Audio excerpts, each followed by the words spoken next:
আসন্ন ত্রয়োদশ জাতীয় সংসদ নির্বাচনকে ঘিরে ভোট উৎসবের স্বাদ পেতে চান চট্টগ্রামের নারী ভোটাররা।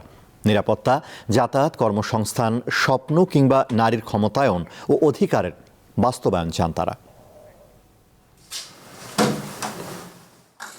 পাহাড় সমুদ্রের এলাকা চট্টগ্রামে জন্ম নিয়েছেন প্রীতিলতার মতো সাহসী নারী। তবে চট্টগ্রামের সমাজকে নারী বান্ধব হতে দেখা যায়নি।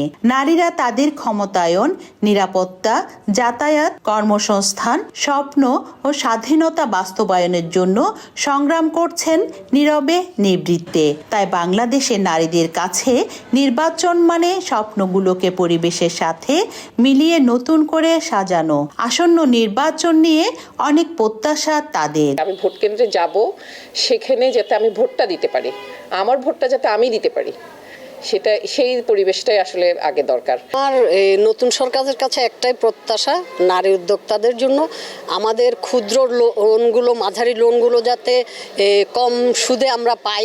চট্টগ্রামে নারী ভোটারের সংখ্যা প্রায় ৩২ লাখ, যা মোট ভোটারের অর্ধেকের কাছাকাছি। কিন্তু নারী স্বাধীনতা ও নিরাপদ কর্মসংস্থান নিয়ে উদাসীনতা রাষ্ট্রের ভাবমূর্তি নষ্ট করে বলে মনে করছেন অনেকে। যারা গার্মেন্টস শ্রমিক আছেন তারা কিন্তু নিজেদের ভোটটা দিবে, হয়তো বা তারা কিন্তু বায়াস হয়েও দিতে পারে।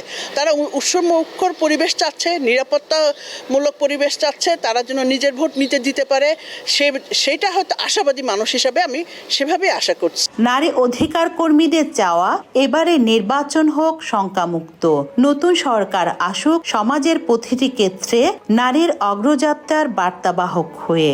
কিন্তু নানা আতঙ্কে ভুগতেছে মানুষ, নানা আশঙ্কা করতেছে। সেই জায়গাগুলোতে পরিবেশটা যদি ঠিক না হয়, তাহলে প্রত্যাশা করতে পারি যে পরিবেশটা সুন্দর হোক, সুষ্ঠু হোক, এবং তার ভোট যাওয়ার কেন্দ্র শুধু কেন্দ্র না, সারা পথটা, যেখানে ভোট কেন্দ্রে যাবে তার ঘর থেকে সে পথটা যেন তার নিরাপদ থাকে।